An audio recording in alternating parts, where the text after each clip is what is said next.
Somebody just, every time I say let's just start, somebody crawls in. Okay, I'm going to pretend it's 9 o'clock. Quick show of hands. How many people have actually used scalar utils, list utils, more utils? A lot of people. Okay. Now I got to remember what these say. So anyway, these things, scalar and list utils started this whole thing out. They were some of the first XS process modules ever written by the famed prophet of Bar in 1997. In 5.005.03, when the stuff was just barely stable enough to stay up. And what's interesting about these is when Perl 5 started out, it says, great, we got this new Perl, we got references, we got this and that. And there were still things people didn't need. People always want one more thing. So there were a number of features that weren't in Perl. And Graham Barr sat down and found some really nice, elegant ways to implement what people needed at the time. Later on, list more utils basically added a kitchen sink of pretty much anything you'd ever want to do with an index to the list family. And as I point out here, the people here have heard the old line, someone asked Larry Wall, what's the sound of Perl? And he said, it's the sound of a wall you're not banging your head against. These utilities, and CPAN in general, but these utilities are a great example of, lazy wheels. This is a wheel we didn't have to reinvent to get where we're going. And they allow you to really focus on what you're doing, not the guts of Perl. So, in more recent versions of Perl 5.10, we had smart matching. There are other things people say, but one of the first comparisons of the smart match operator was comparing the amount of time it took first or a smart match to detect things. And people said, oh, good, smart matches are faster. We can do away with first. And they were wrong because there's some neat things that first still does that you can't get out of a smart match.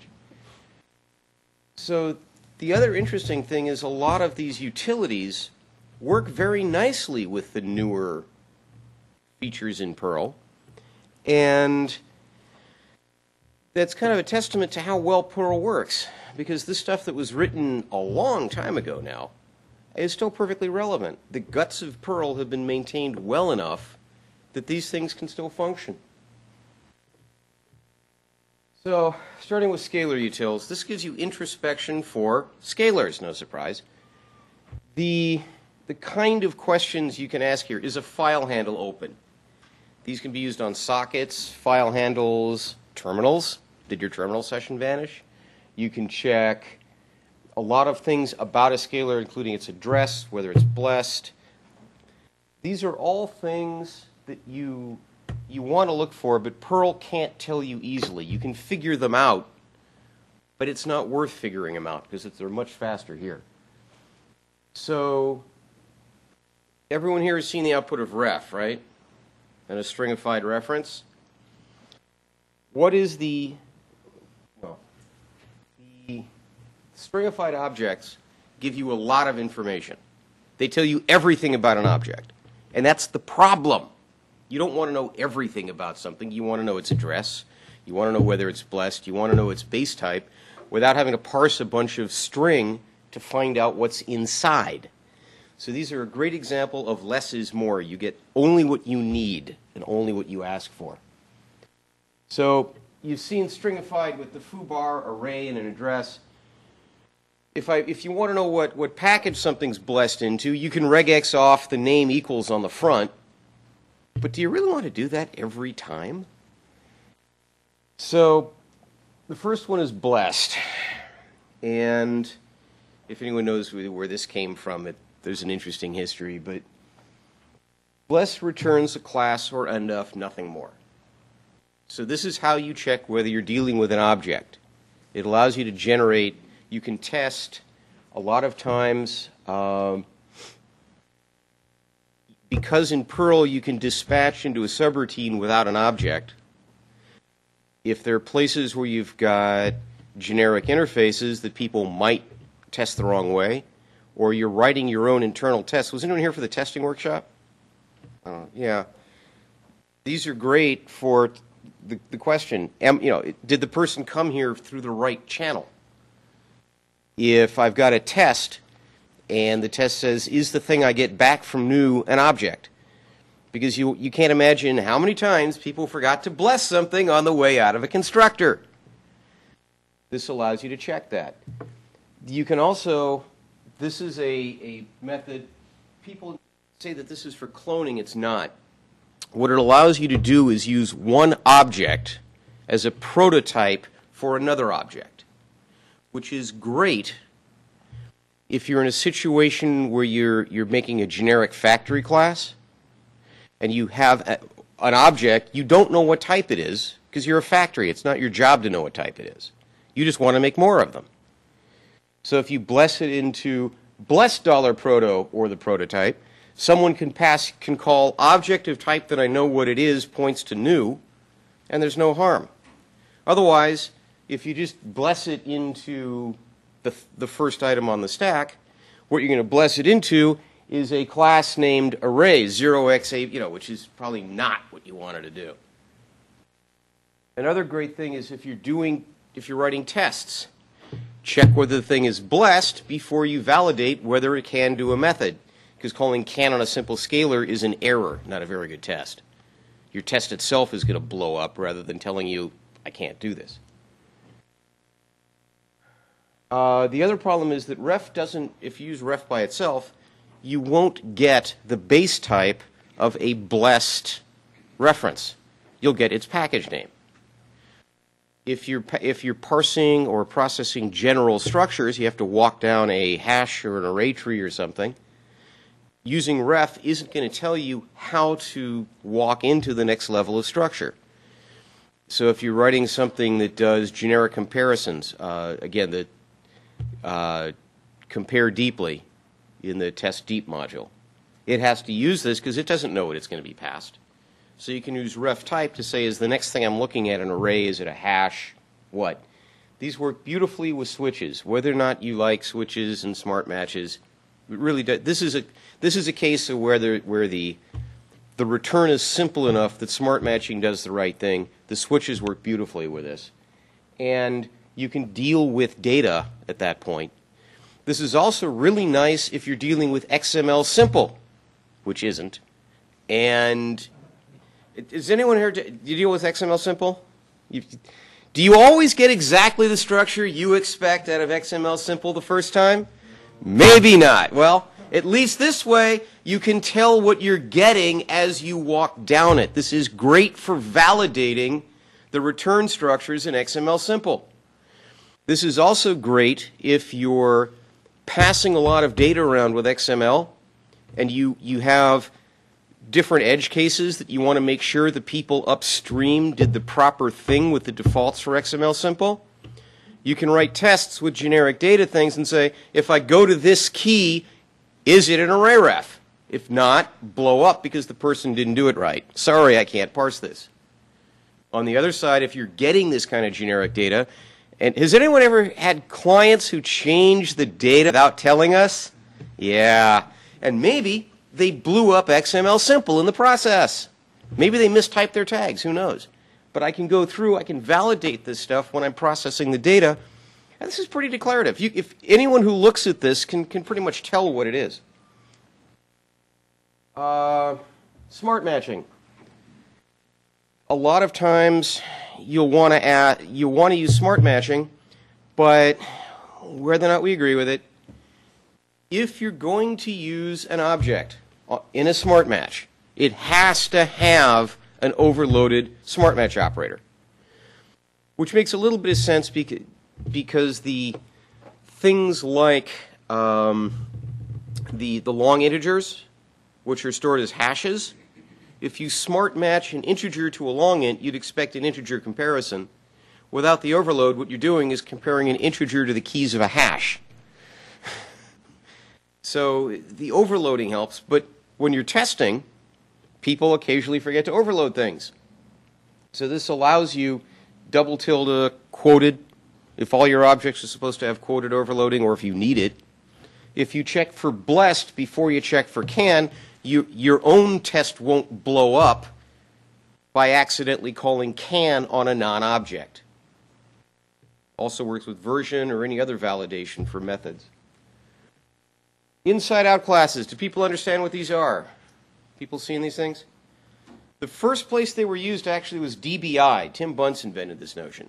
Everyone ever looked at a DBI object? What is it? An empty hash. If you're in the Perl debugger and you do an X of $dbh or a statement handle, all you will ever see is an empty hash. And people used to freak out. You like try to display it, and you'd never see anything. No matter what you store in it, you'd never see anything. It's a tied hash. What he does is he takes the address of the variable, and he uses that as a key into another hash to store his private data. So you can't play with it, only he can. So if you take a stringified ref, the original way of writing these before refadder was you'd put the object into the hash, which gives you a stringified object, which contains the address, so it's unique.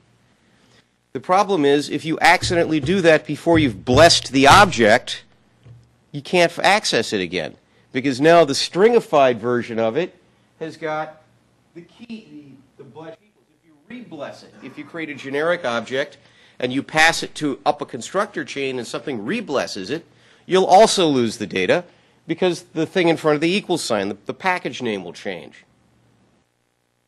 So this didn't work too well until you use refadder, because then all you're using is the 0x mumble.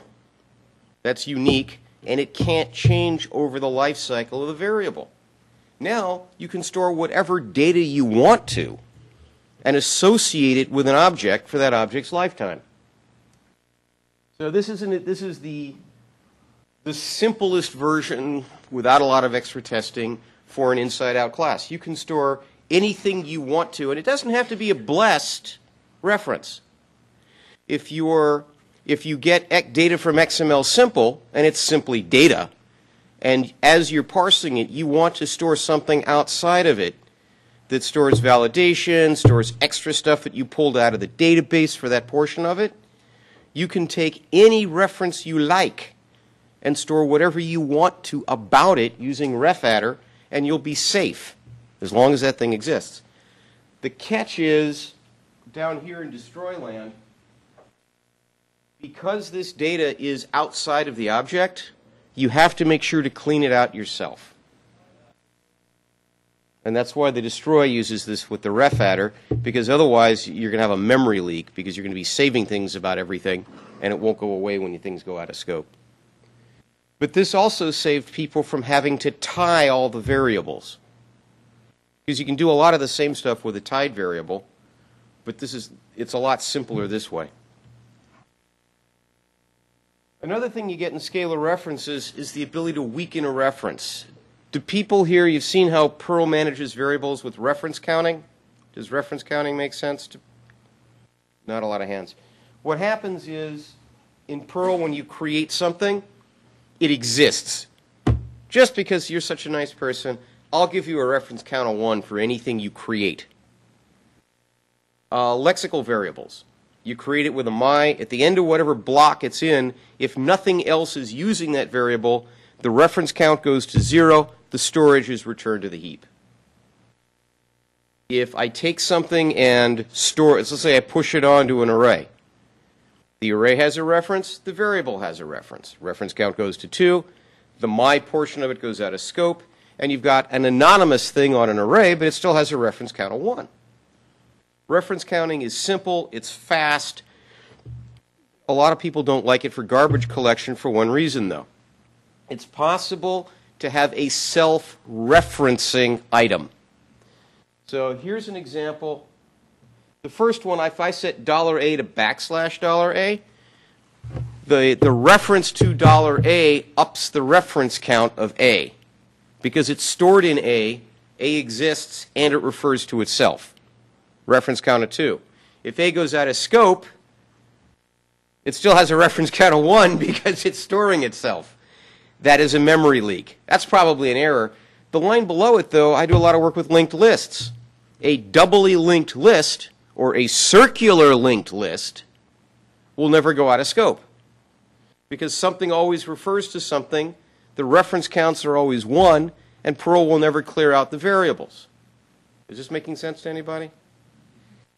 Well, here's a solution to it. We saw this yesterday in one of the lightning talks with weaken. What I can say is, let me create a reference that doesn't keep the variable alive. I decrement the reference count. So this reference won't keep the variable alive. It's just a bucket that remembers where something came from. So if you're used to the Unix file system, it's like a symbolic link. I can have a symbolic link to no place. The symlink won't keep a file alive on the file system. It just tells me where to go to find it. Same thing here. If I weaken the backlink and then store the backlink in a variable, the reference count on $A on the second line is 1. A will go out of scope. I can clean up my linked list. If I delete a node out of the list, it'll go away nicely. I can still find it, because I can still go to A points to 1 all the time. But if A's gone out of scope and I have another pointer to something and I walk down it, that backlink will be undef if the variable A has gone out of scope or if whatever holds it alive has gone out of scope. Is there a way to find out the actual reference count? You can't find the reference count, but there is an isWeak, which allows you to check if a reference is weak. And if it's not isWeak, you know that the reference count is at least that many. If you wanted to find the reference count, you'd have to play around in Exercse. Generally, you don't really care what the reference count is. You just care that the thing is alive. 1 or more is good enough.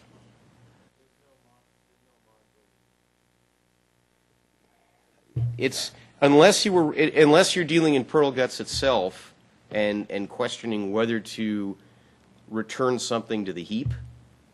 What you'd want to check is, let's say you're writing a test, and you want to check whether or not the references you've got to something are going to keep it alive accidentally because you've had problems with memory leaks. There is a function called isWeak that's provided by scalar utils. And you'd walk down all the references that you know you keep to something, and you'd check that they're all weak, so that there's only one not isWeak copy. So in a linked list, you check that the link going forward is a strong link, and you check that the link inside the thing is weak. And if you've done that, you've done everything you can.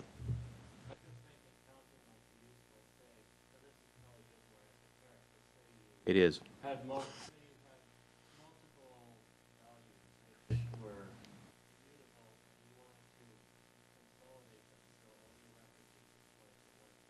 You can't. It's just the way references. This isn't C. You don't have pointers.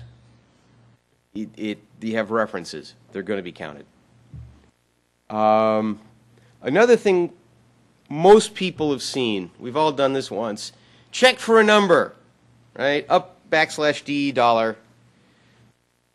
Realize that is a bad idea for a number of reasons. One is it's slow. Even with the newest regex engine, regexes are not that fast. The other thing is, digits are fine, but then you have 0E0, which is a number. Between exponents, octal, hex, write a reg. Has anyone ever seen the regex for all the numbers? It's in the regular expressions book. It wraps 3 times on the page between floating and double and int and hex and exponents and binary. Don't forget binary. So you got little letters that you got to do. Oh man, what a mess! Because then if you know it's binary, you've got to only check for zeros and ones. Perl has a function inside of itself called looks like number. Guess what it does? And it's got all of this. This is what Perl uses itself when you want to print something and it has to be nullified, or if you're doing arithmetic and Perl has to decide whether or not the next set of characters should be treated numerically. Perl knows if it looks like a number. This taps right into it. It is fast, and it knows everything about numbers that Perl knows about numbers. So you can have, the simplest case is you get an if block. It also knows that the string INF is infinity, which can be really helpful. If you're, And it can be really very yeah. Well, there's the whole issue also of 0 but true, which is a number. So 0 but true will fail the \d test, but it will be treated numerically by Perl.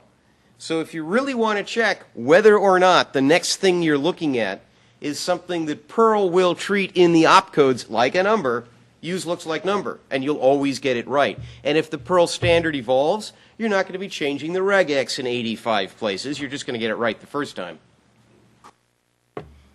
Another thing you can get, and I haven't gone through all of the mins, but in list handling, if you look at something on the list and it looks like a number, you're probably going to compute the minimum differently than if it were a string. You're going to want to use a numeric sort instead of an alphabetic sort. You can now do that with one line. If you're trying to input something you think is numeric, validate the user input.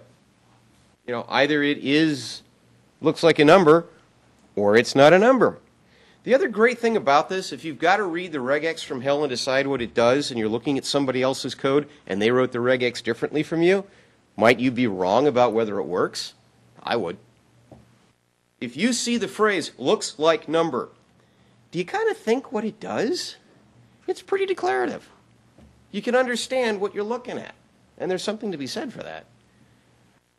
Another thing we get into, I don't like prototypes, but for people who do, one of the downsides in Perl is you cannot prototype an anonymous subroutine, because there's no declaration to prototype it with. There's no place to put the dollars and @ So one of the things you get in the scalar utils is set prototype. One use for that is if you want to create an anonymous subroutine that handles a block properly. You've all seen map, grep, the rest of these things, where you just have curly braces that do something, and then you've got the arguments. To do that, you require a prototype, because it has to know that that block should be treated like a scalar and not executed to get a result. So if you want to return closures, if you want a factory for handlers in methods, which can be a really handy thing to have, then this is the way to add the prototypes after you've constructed the anonymous subroutine. There are times when I use blessed subroutines, and I pass the object around, and the object knows how to tell when it's supposed to be executed. And you can have an object that takes a block and executes it.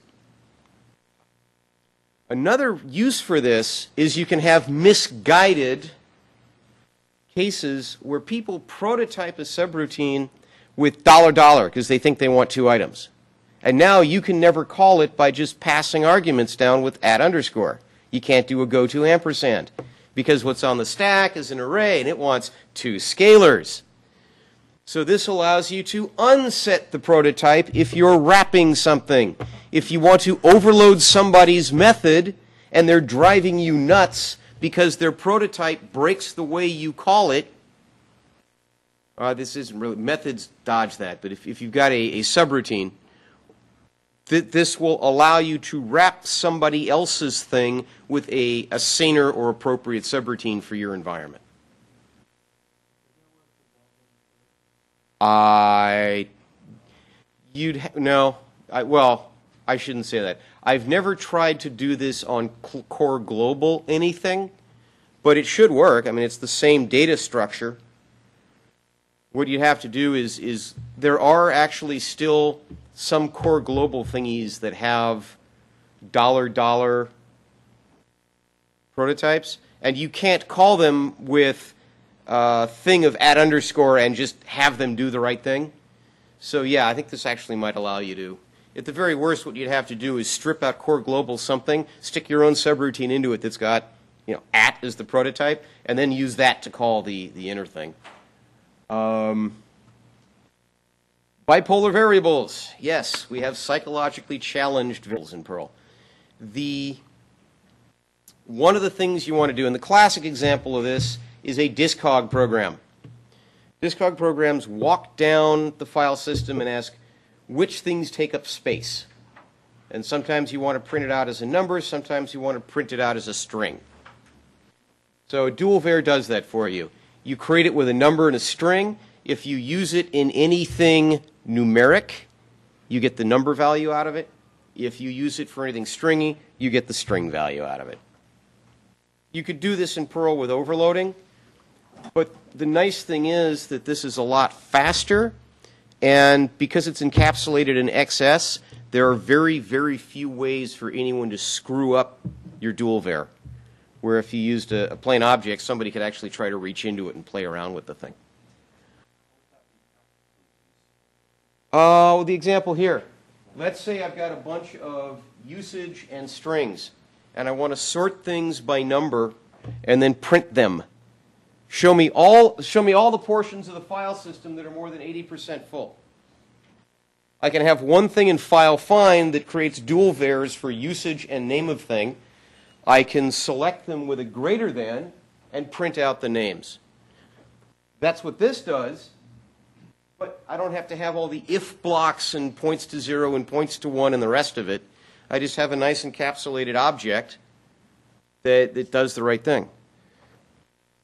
They're also nice if you're dealing with process tables.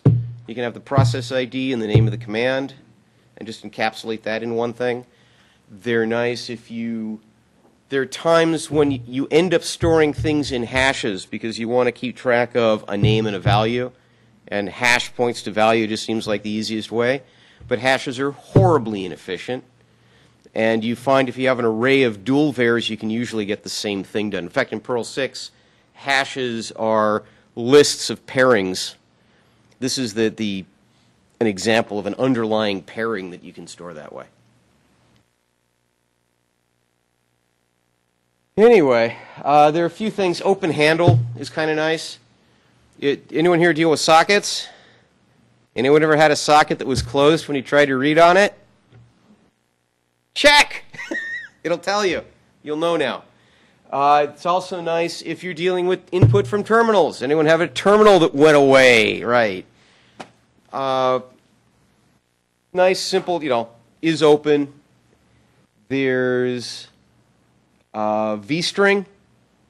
If you have something like v5.16, whatever, you have to treat vstrings separately in some contexts. They don't really behave numerically all the time. You can check if something is a vstring, which is really neat when you're writing tests, regression tests, or utility tests for your own modules. You can validate whether the version is a vstring and whack the guys that don't use them, because they are a much better way nowadays. Tainted, you'll never guess what that tells you. But it's really nice, again, even if you don't use tainted in your code, it is wonderful in tests.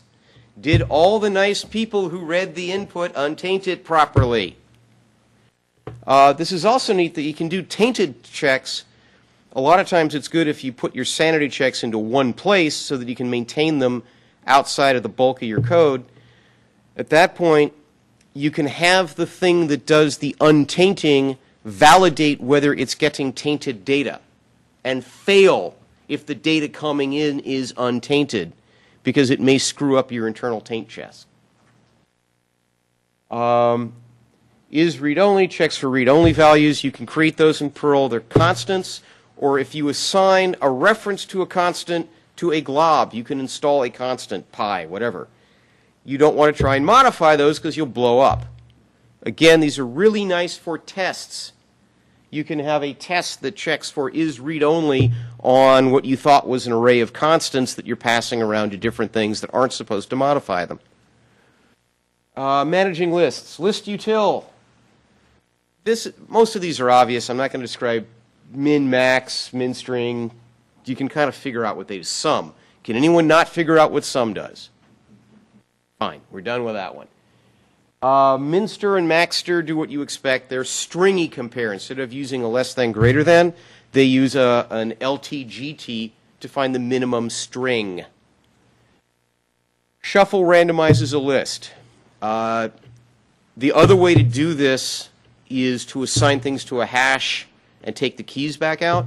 That is slow, it is bulky, and it's error prone because the keys will come back in deterministic ways.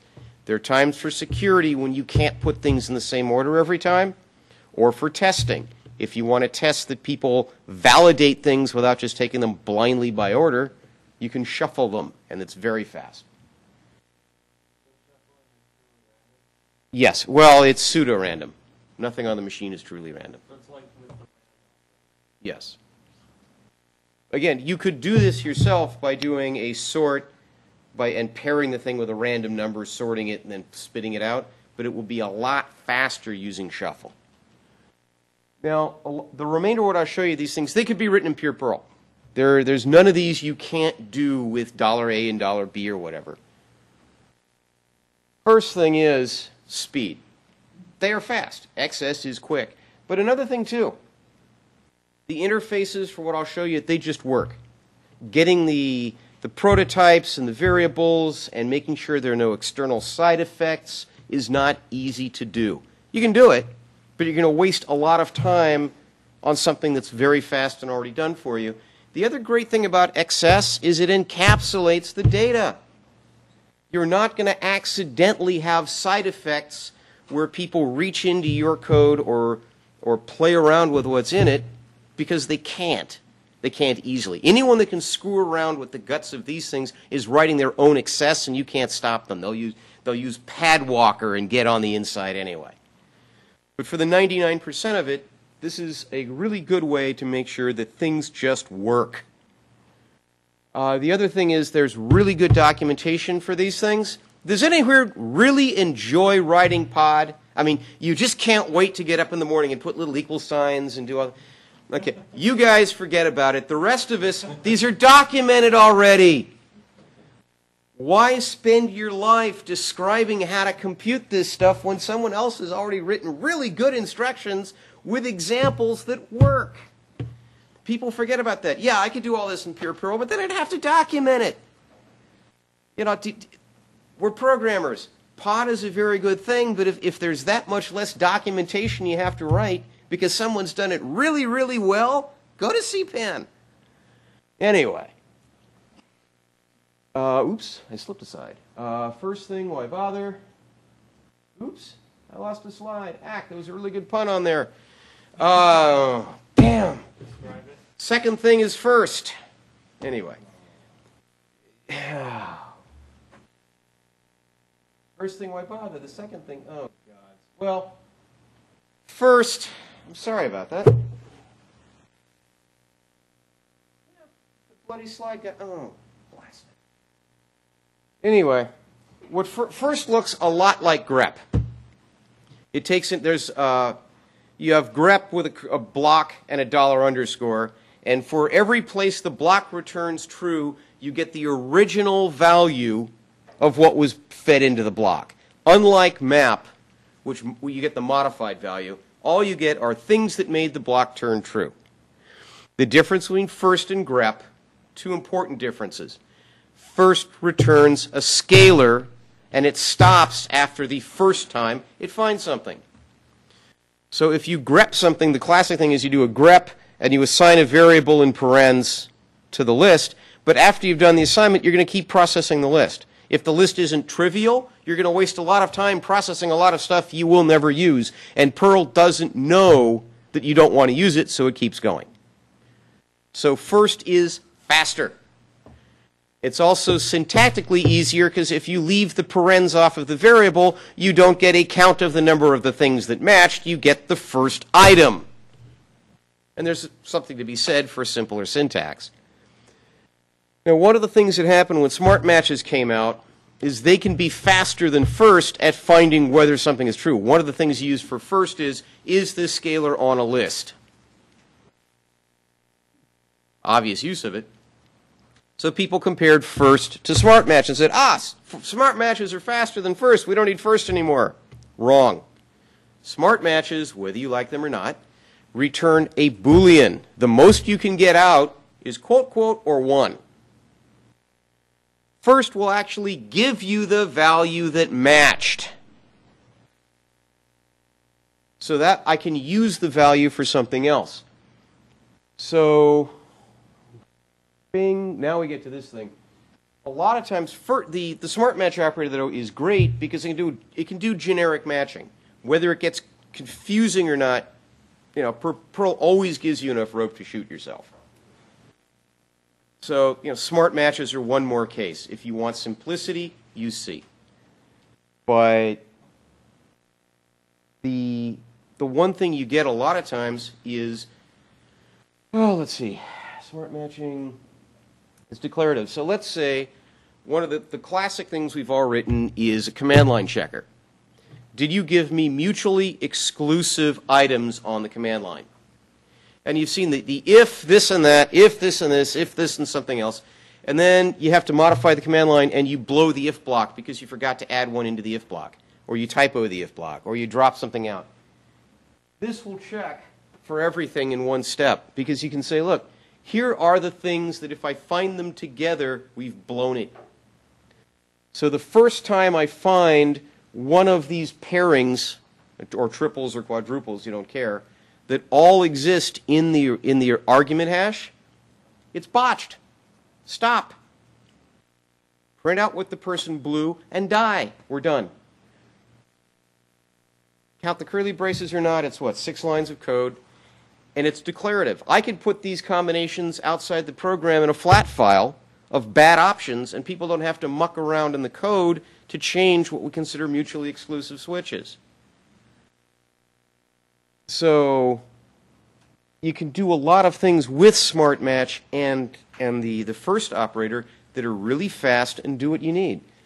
Returning a scalar. Actually, I got to go faster because I've been running out. One thing I use a lot, people will ask questions, did I see a value by looking for hash keys? That is slow. You have to convert the thing to a hash key, you have to numerify it, and then you're walking down a list anyway to deal with collision chains. For really, really huge lists where it's all collision chain city anyway, or really small lists where computing the hash key values is expensive, you might find that first on an array is faster than hash lookups. So if the only thing you're asking is, have I seen this value in this session? First on an array may actually be faster than doing hash lookups on everything. If you have lists of regexes, I can find the first regular expression that matched my data very quickly. That allows me to, without a lot of if logic, I can validate, did I get a usable line on the input? I can say first of things that match usable input or die. I can iterate lists of objects and find the first object that knows how to handle the data. In Perl 6, this is kind of cute, or even in Perl 5, Brian Foy wrote a really good article on how to use the named captures to parse fairly complicated data within the regex. Well, I can say, find me the first regex that successfully parses the data, and stop.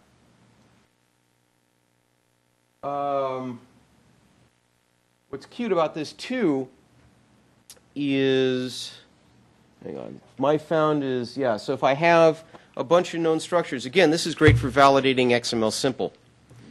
If I think I'm supposed to get at least this many keys, depending on what kind of data that I read, and I have an array that has array refs with the minimum number of keys it takes to make a well-formed record, I can say walk down it and find me the first collection of keys that make me believe I've got enough data to process. No if logic. Now, another cute thing you can do, and this will be the last thing I show on first, I think, but a lot of times you'll have something where you want to segregate data based on a regular expression or a subroutine execution. I don't know if everyone's, but you're getting a whole lot of log entries. You want to either discard them or bucket them by which service, or bucket them by, what time of day, bucket them by whether they were errors or not. If I have a bunch of regular expressions, I can take the reference address of the regular expression and use that to store data that I got from that expression. So I can have a list of filters. For each line of input, I find the first filter that matches this row and stop.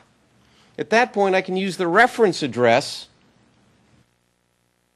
to store the data, to get data out of it, or I can even push onto a list based on the ref adder, and I can segregate all my records based on the regular expression with no if logic. I find it, I use it, I go on to the next record. It's a lot less code, and then you don't have the if logic is usually where you end up typoing something that blows the whole thing up. Again, you can use the same idea. I can find the first thing that matches. If I have an inside-out structure, I can have anonymous subroutines keyed to the regular expression. I can use the ref adder of the expression to find the handler. I can dispatch the handler if the regular expression matches. Reduce. Minimum, maximum, they can all be done in terms of reduce. What it does is it takes A and B, your first two items, compares them, the result goes in A, and then it gets the next item. So this shows you what min and max are just reduces with pre-assigned blocks. If you want to get the sum of x squared, you can take 0 in a list, and you add in the square of the next number. So this is actually really nice for moving averages even, because you can push it onto a list. There's a lot you can do in there, but again, this is something that if you take the time to read up on it, and the pod's got good examples, it works. The last thing is there's list more utils. Now that I've shown you all of this, no, that's not all of it. Anytime you find that you're thinking about playing with array indexes and adding one to them to do something, don't bother. It's probably in here. This is a perfect example of a kitchen sink. These are, you can find all of something, any of something. If none of the things on this list match what the block returns, if any one of them does, if not all of them, you can ask if the thing is true. I'll show you a few of these that I use. First, we've gone over that a lot. Ever want to find the last thing that matches? It's something I have to deal with. Find me the last piece of input that was valid if you're trying to validate a whole record or something. Well, that requires reversing the list if you use first. Except that list more utils gives you last. It will compare everything. It'll remember the last thing that matched, and it will give you the last one. You can get the first index, you can get the last index. And those will give you the I and the index number of the item on the array that did the match. Before and after, do slicing based on first index to get you an item that happened before the first time something matched. So if you have an error, you can find the last good piece of input. These are also nice in testing. There's an any operator. First, the difference between first and any is that first gives you the value put into the block that left the block true. Any gives you the result of the block that was true. So first will tell you the first item on a list that was defined. Any will give you the value of defined that was on the list.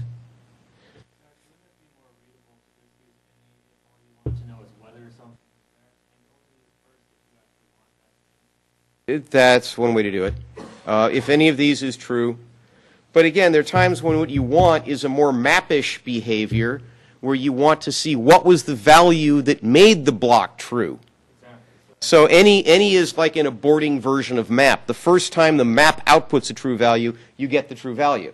So if you're running a subroutine and you want to see, show me the first thing that the subroutine was true for, you'll get the value. But a lot of times, it depends on what you're using it for, but you can get either way because you got map. This is Perl. There's more than one way to do it, and this will give you all the ways there are. Unique was one thing that was left out. Why not do, well, you put things into a hash, you can get the unique out. But unique is interesting because it preserves order. Every time it sees something, it just keeps skipping the rest of them, so it doesn't sort your data. If you want to find a unique list of error messages, and you want to keep the error messages pretty much in their original order, because you're trying to find where in a log did the errors happen. Were there warnings first? Were there not warnings first? You can uniqueify them and see, oh yeah, there were no warnings before this error. In doing this in pure Perl is slow. Relative locations, they're insert after and insert before. Insert after is really neat if you're trying to segment data, because you can find the first thing. If you find the first thing that matches whatever you're doing, and you want to say, okay, I found this, I now know where the end of a block in my data is, the insert after will find your thing and then put a value after it, if that made any sense. Insert before does kind of what you think it would. Map. One of the downsides to map and grep and sort. People don't realize if you modify $A and B in a sort, you will be mucking around with your input data. What the apply function does is it's like map, but it localizes $_ so that it doesn't affect. So you're dealing with the values on your list. You are not dealing with references to them. It's a little bit slower because it copies things, but for a lot of cases, people have, I know, you uppercase whatever it is, you regex it to compare it a certain way, and oh yeah, I've just modified all my input. You may want that, but usually you don't. So apply doesn't have side effects. Merging lists. You can get pairwise, you can get n at a time, so you can get things out of this where if you have two lists and you want to get the first item on each list and then the second item on each, because you're comparing the two lists, in pure Perl you either have to use indexes, which are slow, or you have to destroy the list by shifting things off. Or you can use pairwise, which given to list returns an iterator, and each time you call the iterator, it gives you the next two things on a list, and because it's written in C, it can have pointers, so it just advances them. There's also, let's see, another thing, because these use prototypes. In order to pass two arrays in and keep them separate, you have to use prototypes to convert the @ signs basically to \@ signs when it's read. You have to use arrays with these. If you use array refs, you're going to blow it up. You can iterate separate lists. You can get each thing out of an array. So if you give a list of arrays, however long it is, you'll get back one thing that each time you call it gives you the next thing on each list, or undef if there's nothing left there. So yeah, there's a lot of stuff we've all done with indexes that, did the index run out? Did it do this? It's all done in one step. No, it'll give you if you give it arrays A, B, and C on the way in, each time you call this, you'll get an A and a B and a C. So you'll get the 0th item on each. It's doing a vertical slice through all three arrays, which, again, it's really nice for processing log files, for comparative data, for a lot of stuff you might, if you didn't want to use PIDL just to walk down a bunch of multiplies, you could use this. Last two things are Pod is your friend. These have got lots of documentation in it, and there are examples of how to use them, why to use them. List more utils. Take the time to read through the pod, because there's more in here than anyone's going to stay awake with me describing. So the real short of it then is these, and a lot of like them on CPAD, have been around for a long time. It's a good thing about Perl. This XS code, which really deals with the guts of Perl, has been around this long, and it still works. That's pretty good. These guys haven't torn their hair out maintaining it. A lot of people complain, oh, Perl doesn't do this, it hasn't evolved fast enough. But the guts of Perl have managed to keep all of the stuff in cpan alive for this long. The stuff isn't moldy, it's still relevant. So, smart matches are really nice with first. They're really nice with a lot of these list operators. And anytime you think about doing index math, don't. You probably can do it easier with these and faster and with a lot less code. So, yeah, the truly lazy wheel is the one we don't have to reinvent every time you do something. And that was it. Thank you. Is anyone alive? Yeah, there. I think that was it. Yeah, that was the last one. Oh, man, one of the best jokes got dropped out. Yeah, yeah. Second thing.